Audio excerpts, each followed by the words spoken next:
भक्तजनों, आज आप सुने मोहिनी एकादशी व्रत कथा। अगर आप लोग मोहिनी एकादशी व्रत करते हैं तो इस मोहिनी एकादशी व्रत को ज़रूर सुनना और पढ़ना। इसे सुनने से और पढ़ने से आपका घर में बहुत सारा धन समृद्धि का प्राप्ति होगा, खुशहाली आएगा। इसे ज़रूर सुनिएगा। भक्तजनों, अगर आप एकादशी व्रत का भक्त है तो इस कहानी का आप अधूरा मत छोड़िए, पूरा सुनिएगा, ताकि विष्णु भगवान आपका घर में और परिवार में खुशियाँ भर दे। धर्मराज युधिष्ठिर कहने लगे, हे कृष्णा, वैशाख मास के शुक्ल पक्ष की एकादशी का क्या नाम है और उसकी क्या कथा है? इस व्रत की क्या विधि है? सो सब विस्तार पूर्वक कह कर सुनाइए। श्री कृष्णा जी कहने लगे, हे धर्मराज, मैं आपको सुनाता हूँ। मैं आपसे एक कथा कहता हूँ, जिसको महर्षि वशिष्ठ जी ने रामचंद्र जी से कहा था। एक समय रामचंद्र जी बोले, हे गुरुदेव, कोई ऐसा व्रत बतलाइए जिससे समस्त पापों और दुखों नाश को प्राप्ति हो जाए। मैंने सीता जी के वियोग में बहुत से दुख भोगे हैं, अत आप कोई व्रत बतलाइए। महर्षि वशिष्ठ बोले, हे राम, आपने बहुत सुंदर प्रश्न किया है। आपकी विधि अत्यंत शुद्ध और पवित्र है।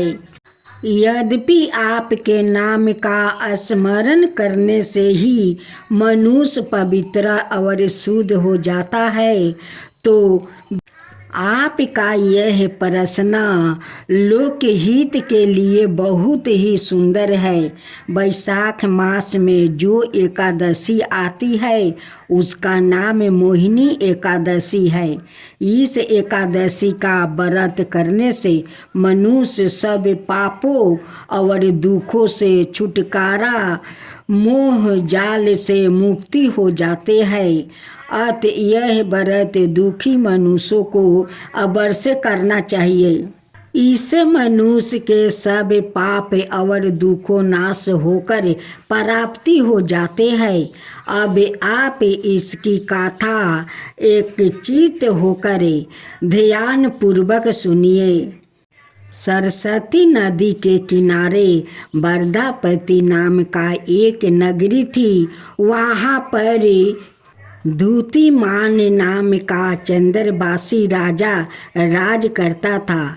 इसी नगरी में धनाय से पूर्णयवन धनपाल नाम का एक वेश्या भी रहता था। वो अत्यंत धर्मात्मा और विष्णु भक्त था।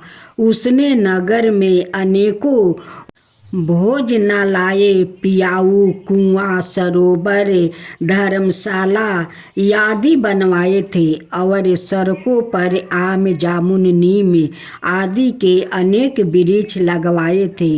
उस वेश्या के 5 पुत्र थे।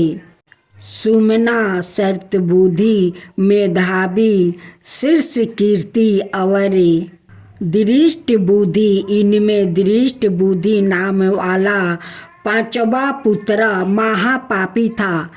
वो पितृदेव आदि को नहीं मानता था। वो वेश्या और दुराचारी मनुष्यों की संगति में रहकर जुआ खेलता, पर स्त्रियों के साथ भोग विलास करता और मधमांस का सेवन करता। इनके अतिरिक्त अन्याय अनेकों कुकर्मों में भी वो अपने पिता के धन को नष्ट करता था। बेसाओं के साथ उनके गले में हाथ डाल कर घूमता फिरता रहता था। इन्हीं कारणों से उसके पिता, भाइयों और कुटुंबों ने उसको घर से निकाल दिया और उसकी निंदा करने लगे। घर से निकाल देने के बाद वो अपने गहने और कपड़े बेचकर निर्भय करने लगा। जब सब धन नष्ट हो गया तो वेश्या और दुष्ट संगीती साथियों ने भी उसका साथ छोड़ दिया। अब वो भूखे और प्यासे से अत्यंत दुखी रहने लगा। अनाए कोई सहारा ना देख कर वो चोरी करने लगा।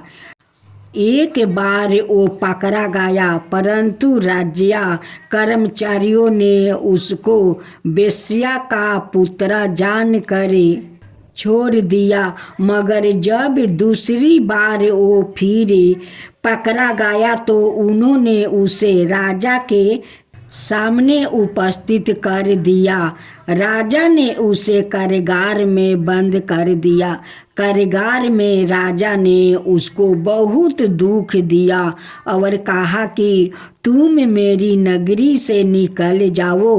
वहाँ नगरी से निकल कर वन में चला गया और वन में पशु पंछियों को मार कर खाने लगा। कुछ समय के पश्चात वो बहेलिया बन गया और धनुष से बाण लेकर पशु पंछियों को मार मार कर खाने लगा।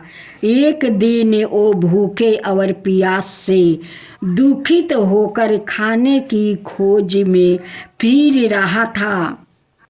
कैंडी ऋषि के आश्रम पर पहुंच गया।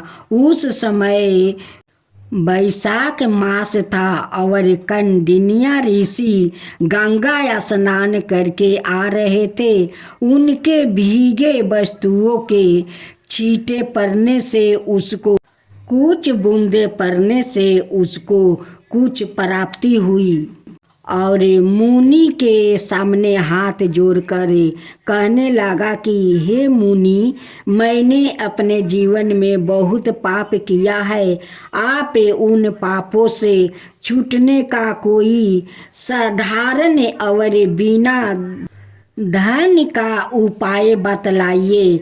इसके दीन वचन सुनकर ऋषि कहने लगे कि ध्यान देकर सुनो, तुम वैशाख शुक्ला एकादशी का व्रत करो। इस एकादशी का नाम मोहिनी है और इससे तुम्हारे सब पापों नष्ट हो जाएंगे। मुनि के वचन सुनकर वो अत्यंत प्रसन्न हुआ और उनके द्वारा बताई गई विधि के अनुसार उसने मोहिनी एकादशी का व्रत किया। हे राम, इस व्रत के प्रभाव से उसके सब पाप नष्ट हो गया और अंत में वो गरुड़ पर चढ़कर विष्णु लोक गया। इस व्रत से मोह आदि सब दोष नष्ट हो जाते हैं। संसार में इस व्रत से श्रेष्ठ अन्याय कोई व्रत नहीं है।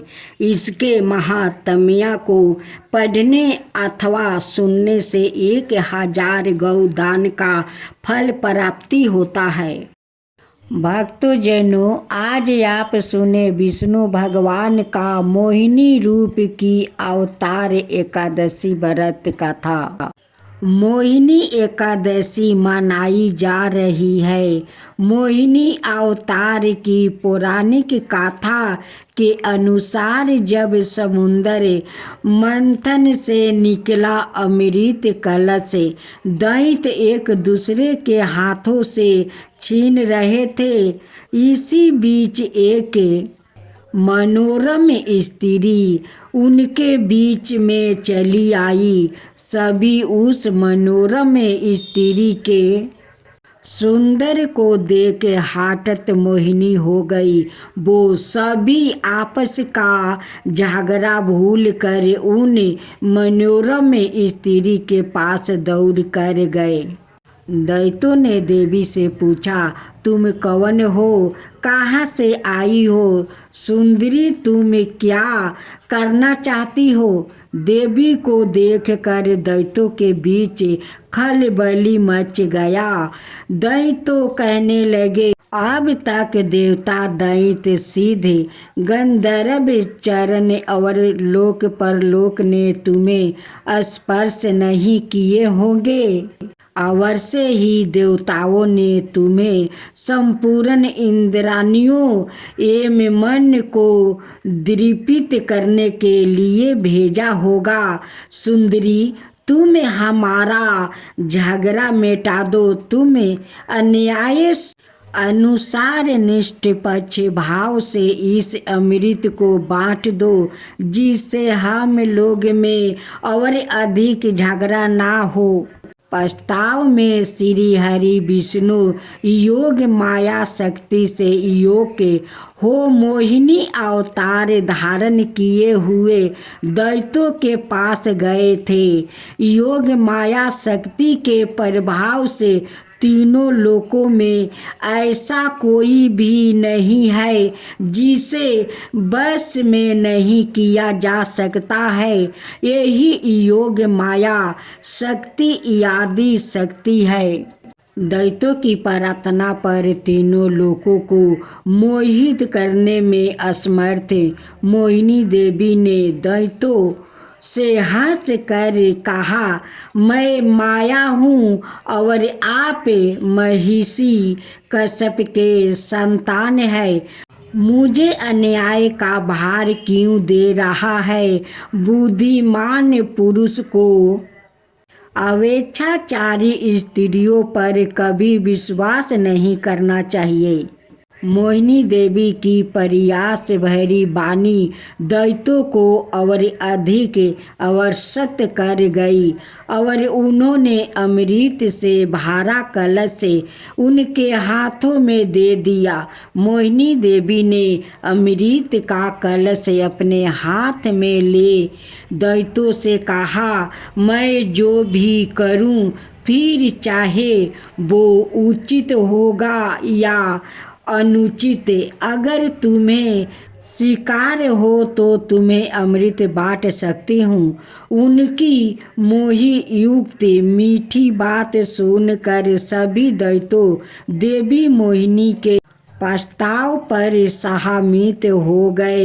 मोहिनी देवी ने अगले दिन अमृत पान करने की सलाह दी। मोहिनी देवी के आदेश अनुसार अगले दिन समस्त दैत्य स्नान कर अमृत पान करने हेतु पंचित में बैठे। देवता भी वहां आकर बैठ गया। मोहिनी देवी अमृत का कलश हाथ में लेकर आई। वो बड़ी ही सुंदर साड़ी पहने हुई थी, आंखें नशीली हो रही थी। कलश के समान सतन और गज सेवक के झुंड के समान जांघें थी। देवी के असरण नेपुर अपनी झंकार से सभी को मोहित कर रही थी। सुंदर कानों में कुंडल थे और उनकी नासिका कपोल था और मुखरा बिंदे बहुत ही मनोरम थे। बाद में भगवान के इस मोहिनी अवतार ने देवों को अमृत पान कराए और दैत्यों के साथ छल किया। उधर जब भगवान शिव ने सुना कि श्री हरि ने दैत्यों को मोहित कर देवताओं को अमृत पिलाने के लिए स्त्री रूप धारण किया है, वो उस स्थान पर गए जहाँ भगवान श्री हरि निवास करते थे। वहाँ जाकर शिव जी ने भगवान श्री हरि की स्तुति वंदना की। श्री हरि ने शिव जी को दैत्यों को मोहित करने वाले मोहिनी रूप दिखाया। एकाएक शिव जी एक रंग बिरंग फूलों से भरे पूरे उपवन में पहुंच गए। वहां उन्होंने बड़े ही सुंदर परिधान पहने हुए, कमर में करधनी पहने हुए एक सुंदर स्त्री को कीड़ा करते हुए देखा। उन देवी ने लाज भाव से मुस्कुरा कर तिरछी नजर से शिव जी की और देखा। बस फिर क्या था, कामदेव को भस्म करने वाले भगवान शंकर का मन उनके हाथ से निकल गया। वो मोहिनी देवी को निहारने लगे। उनकी चित बन के रस में डूबे शिव जी इतने भावतुर हो गए कि उन्हों अपने आप की भी सूध नहीं रही। जहाँ भगवान शंकर की मोहिनी देवी पर आंखें लग जाती थी, लगी ही रहती थी और उनका मन वही रमन करने लगता था। वो मोहिनी देवी के अत्यंत आक्रोश हो गए थे। उन्होंने मोहिनी भी अपने प्रति आसक्त जन पड़ती थी। उनके हाव भाव के शिव जी का विवेक शून्य हो गया था और वो कामतुर हो गए थे। अपने बैरी कामदेव से मानो परास्त होकर महादेव जी विष्णु के मायामय मोहिनी रूप को जानकर भी पीछे पीछे दौड़ने लगे। पार्वती जी का ख्याल त्याग कर शंकर मोहिनी के पीछे लग गए। उन्होंने उत्तम होकर मोहिनी के केस पकड़ लिया। मोहिनी अपने केसों को छुड़वा कर फिर वहाँ से चल दिया। शंकर फिर उसके पीछे पीछे दौड़ने लगे। उस समय पृथ्वी पर जहाँ जहाँ भगवान शंकर का बीरिया गिरा, वहाँ वहाँ शिवलिंग का क्षेत्र एवं सौरन की खाने हो गई। तत्पश्चात यह माया है ऐसा जान कर भगवान शंकर अपने स्वरूप में स्थिति हुई। शुक्ल पक्ष की एकादशी तिथि को रखा जाता है। इस बार एकादशी तिथि 2 दिन पर रही है। आइए जानते हैं सही तारीख, शुभ मुहूर्त, पूजा विधि और पारण करने का सही समय। वैशाख मास के शुक्ल पक्ष की एकादशी तिथि का विशेष महत्व है। इस एकादशी तिथि को मोहिनी एकादशी के नाम से जाना जाता है। मोहिनी एकादशी का व्रत हर साल वैशाख मास के शुक्ल पक्ष की एकादशी तिथि को रखा जाता है। वैशाख मास के शुक्ल पक्ष की एकादशी तिथि 19 मई को है। मोहिनी एकादशी का व्रत 19 मई को रखा जाएगा। मोहिनी एकादशी का व्रत रखने से मोक्ष की प्राप्ति होती है। मोहिनी एकादशी के दिन समर्थ सिद्धि योग समेत कुल 4 शुभ योग का संयोग बन रहा है। एकादशी तिथि भगवान विष्णु का समर्पित है। इस दिन भगवान विष्णु की पूजा की जाती है। वैशाख मास के शुक्ल पक्ष में पड़ने वाली एकादशी तिथि भी इसमें शामिल है। इस एकादशी को मोहिनी एकादशी कहते हैं। मोहिनी एकादशी का बहुत ही अधिक महत्व है। इस दिन व्रत पूजा करने से साधक को सुख सौभाग्य की प्राप्ति होती है और घर में सुख समृद्धि का बरसात होती है।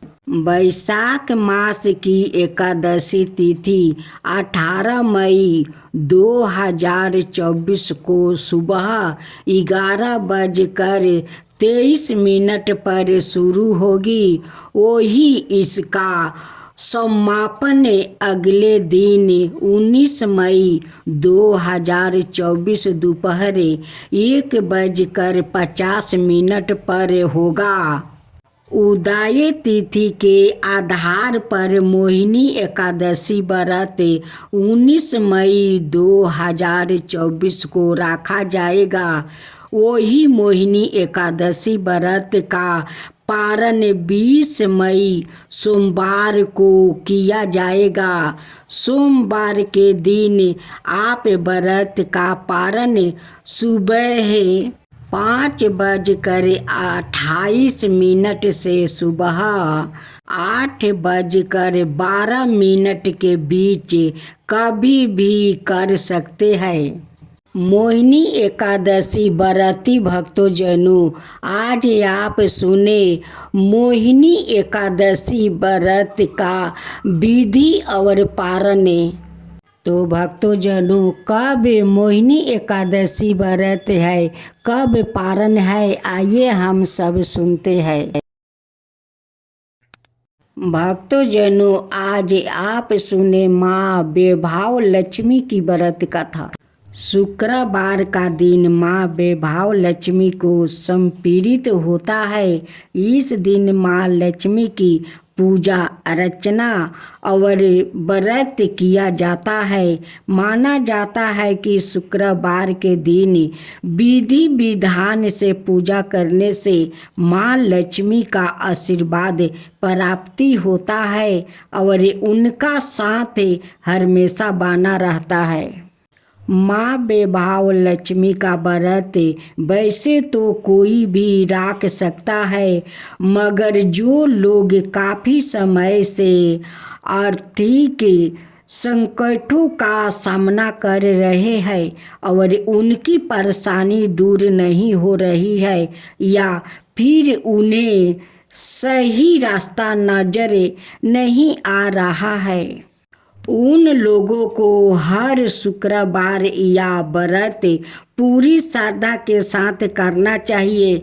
घर में दरिद्रता, कलेश, धन संकट, व्यापार में बरकत ना होने जैसी विपत्तियों से छुटकारा पाने के लिए हर शुक्रवार माँ वैभव लक्ष्मी का व्रत और पूजा करने का विधान है। कहा जाता है कि अगर लंबे समय के बाद भी किया जा रहे प्रयासों के बाद भी अगर कोई काम नहीं बन पा रहा है, तो व्याकित को वैभव लक्ष्मी का व्रत जरूर करना चाहिए। इस व्रत को पुरुष और स्त्री दोनों ही कर सकते हैं। सुहागिन स्त्रियों के लिए यह व्रत ज़्यादा शुभकारी माना जाता है। व्रत का संकल्प लेने के दौरान मन में अपनी मनोकामनाओं अवश्य कहनी चाहिए। भक्त को अपनी श्रद्धा और सामर्थ्य अनुसार 9, 11 या 21 शुक्रवार तक माँ वैभव लक्ष्मी का व्रत जरूर करना चाहिए। शुक्रवार के दिन महिलाओं को ब्रह्म मुहूर्त में उठ जाना चाहिए। सभी नित्य कर्मों से निवृत्त होकर स्नादि कर ले। इसके बाद साफ वस्तु धारण करे और मंदिर की साफ सफाई कर ले। माँ लक्ष्मी का ध्यान करे और व्रत का संकल्प ले। पूरे दिन फलाहार कर आप व्रत कर सकते हैं। पूरे दिन उपवास के बाद शाम के समय फिर से स्नान करें। शाम के पूजा करने के लिए पूरब दिशा की तरफ मुंह करके बैठ जाइए। इसका बाद चौकी पर लाल कपड़ा बिछाए और उस पर बेभाव लक्ष्मी की तस्वीर या मूर्ति स्थापित करे। मूर्ति के पीछे या बगल में श्रृंगार रखे। मूर्ति या तस्वीर के सामने एक मिट्टी भर कर चावल का ढेर रख दे। इस पर पानी से भरा हुआ लंबे का कलश रख दे। कलश के ऊपर एक छोटी कटोरी रखे। इसमें सोने या चांदी का कोई आभूषण रख दे। वैभव लक्ष्मी के समक्ष लाल चंदन, गंध लाल वस्तु, लाल फूल अवश्य रखे। प्रसाद में गाय के दूध से निर्मित चावल की खीर बनाए। अगर आप खीर नहीं बना पाए हैं तो सफ़ेद मिठाई का भोग भी लगा दे। पूजा के बाद लक्ष्मी स्तवन का पाठ, चालीसा और आरती करे। साथ ही माँ के नियम मंत्र का जप भी करे। आज सुने फागुन पूर्णिमा व्रत कथा। हर साल बुराई पर अच्छाई की जीत की याद के रूप में फागुन पूर्णिमा तिथि पर होलिका दहन किया जाता है। होली का यह पावन पर्व मनाया जाता है। फागुन पूर्णिमा पर विष्णु और लक्ष्मी जी की पूजा, व्रत आदि करने का जितना महत्व है उतना ही महत्व इस दिन फागुन पूर्णिमा की पौराणिक कथा का पाठ करने का है। मनाता है कि यह कथा सुनने से यश, कीर्ति, धन धनाय और संतान सुख प्राप्त होता है और प्राणोपरात वैकुंठ धाम की प्राप्ति होती है। अब सुने व्रत कथा। महर्षि कश्यप की पत्नी दक्ष पुत्री दीति के गर्भ से हिरण्यकश्यप और हिरण्ययक्ष का जन्म हुआ। दोनों ही महाबलीशाली थे। फल स्वरूप देवताओं को पराजित करके दोनों भाइयों ने स्वर्ग पर अपना अधिकार कर लिया।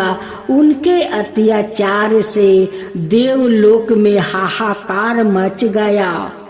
अंत भगवान विष्णु ने बारह अवतार लेकर हिरण्ययक्ष का वध कर दिया। अपने भाई की मृत्यु से क्रोध हिरण्यकश्यप भगवान विष्णु को अपना शत्रु मान बैठा और उसने प्रतिशोध लेने के लिए भगवान ब्रह्मा की तपस्या करने लगा। उधर हिरण्यकश्यप की अनुपस्थित में देवताओं ने दैत्यों पर आक्रमण कर दिया और स्वर्ग पर पुनः अपना अधिकार प्राप्त किया। हिरण्यकश्यप की पत्नी कयाधु उस समय गर्भवती थी, जिसे देवराज इंद्र ने बंदी बना लिया। वो कयाधु को लेकर अमरावती जा रहे थे। तभी मार्ग में उन्हें देव ऋषि नारद मिल गया। नारद जी इंद्र के साथ कयाधु को देखकर बोले, देवराज आप इसे लेकर कहाँ जा रहे हैं? यह सुनकर इंद्र ने कहा, हे देव ऋषि, कयाधु गर्भवती है। इसके गर्भ में हिरण्यकश्यप जैसे दुष्ट आत्मा का अंश है, जिसका वध करके मैं इसे छोड़ दूंगा।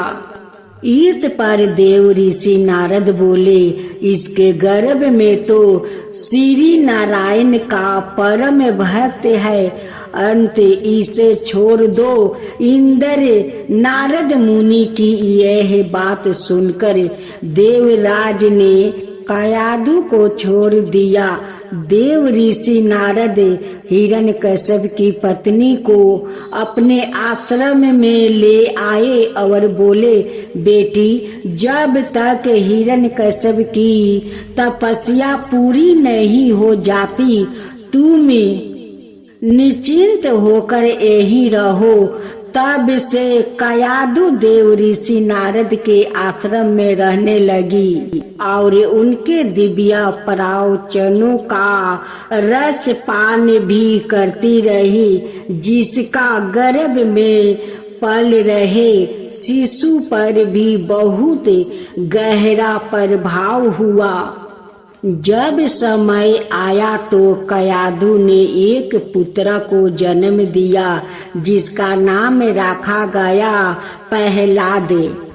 इधर हिरण्यकश्यप की तपस्या जब पूरी हो गई तो ब्रह्मा जी ने प्रसन्न होकर उसे मन बछित वरदान दिया, जिसके पश्चात वो अपने राज्य आपस लौट आया। कयाधु भी प्रहलाद को लेकर अपने पति के पास चली आई। प्रहलाद जब थोड़े बड़े हुए तो एक श्रेष्ठ गुरु के मार्गदर्शन में उनकी शिक्षा का प्रबंध किया गया। एक दिन जब हिरण्यकश्यप अपने समस्त मंत्रियों के साथ बैठे हुए थे, तभी प्रहलाद अपने गुरु के साथ वहां आए और पिता को कृतज्ञता पूर्वक प्रणाम किया।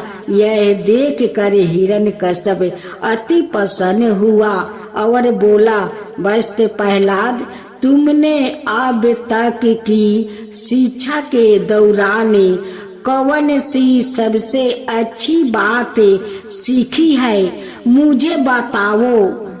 यह सुनकर प्रहलाद ने कहा, पिताश्री, मैंने अब तक जो सबसे अच्छी बात सीखी है वो यह है कि जो यादि मध्य और अंत से रहित अजन्मा है, इस जगत के पालनहार है, दीन दुखियों के स्वामी है, उन श्री हरि को मैं बारंबार प्रणाम करता हूँ। ये बात सुनकर हिरण्यकश्यप क्रोध से लाल हो उठा। उसने प्रहलाद को गुरु पर चीखते हुए कहा, अरे मूर्ख ब्राह्मण, तूने मेरा इस बालक को मेरे परम शत्रु का गुणगान करने की शिक्षा क्यों दिया? प्रहलाद के गुरु ने कहा, दैत्यराज, आप क्रोध त्याग दो। या बातें मैंने आपके पुत्र को नहीं सिखाई है। सुनकर हिरण्यकश्यप आश्चर्यचकित हो गया और बोला, पुत्रा, बताओ, तुम्हें यह उपदेश, यह शिक्षा किसने दिया है? प्रहलाद बोले, हृदय में स्थित भगवान विष्णु ही तो संपूर्ण संसार के उपदेशक है, उनके अतिरिक्त कोई किसी को कुछ नहीं सिखा सकता है। यह सुनकर हिरण्यकश्यप क्रोध से पागल हो उठा और बोला, अरे मूर्ख, मेरे सामने या विष्णु कौन है?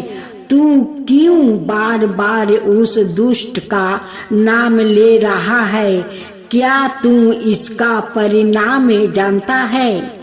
हिरण्यकश्यप ने प्रहलाद को बहुत समझाया, मृत्यु दंड का भय दिखाकर भी विष्णु भक्ति से दूर करना चाहा, परंतु प्रहलाद के मन से भगवान विष्णु के प्रति श्रद्धा तनिक भी कम नहीं हुई। इसके पश्चात क्रोधित हिरण्यकश्यप ने अपने सेवकों को आज्ञा दी कि इस दूर आत्मा को मौत के घाट उतार दो। इस शत्रु प्रेमी से मुझे कोई लाभ नहीं है। यह कपूत तो अपने ही कुल का नाश कर देगा।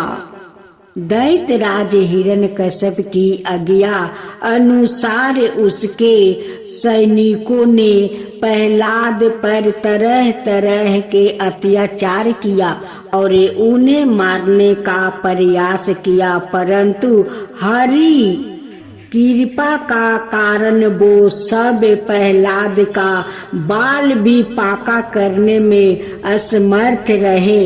हिरण्यकश्यप यह सब देखकर बहुत क्रोधित हुआ।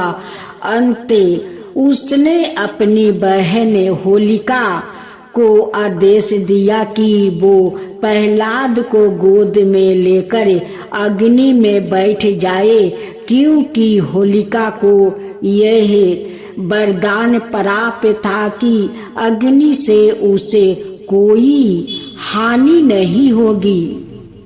अपने भ्राता का आदेश मानकर होलिका भक्त प्रहलाद को अपनी गोद में लेकर अग्नि में बैठ गई।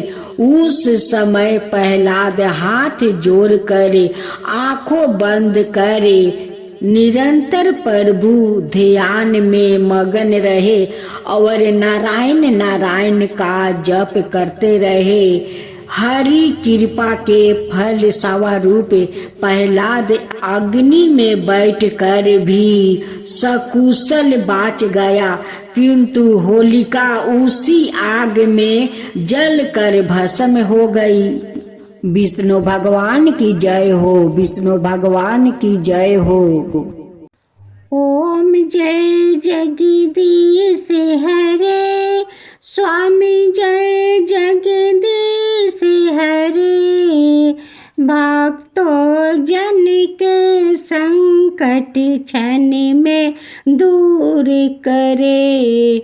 ओम जय जगदीश हरे।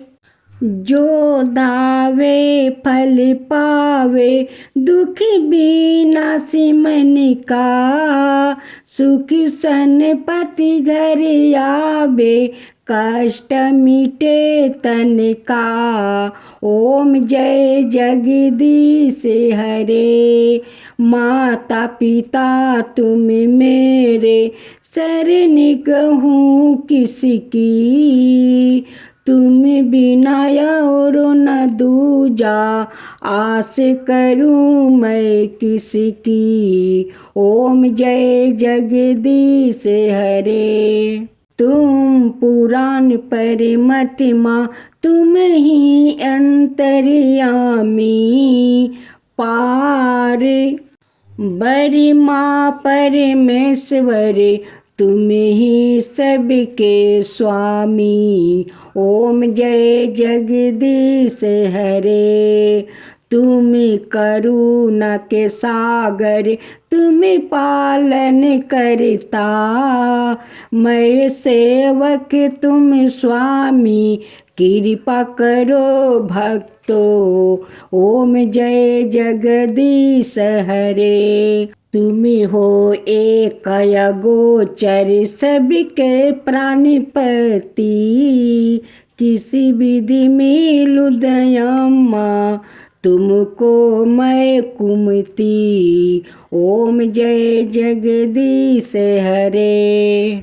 दीन बंधु दुख हरता, तुम ही रक्षक मेरे।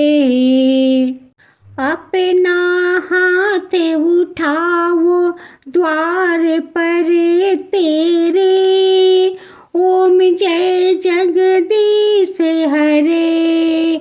विषय विकार मिटाओ, पाप हरो देवा।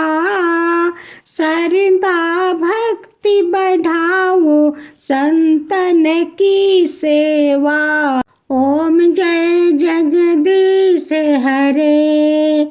श्री जगदीश जी के आरती, जो कोई नरिंगा में। कहत शिवानंद स्वामी, सुखी सनपति पावे। ओम जय जगदीश हरे, स्वामी जय जगदीश हरे।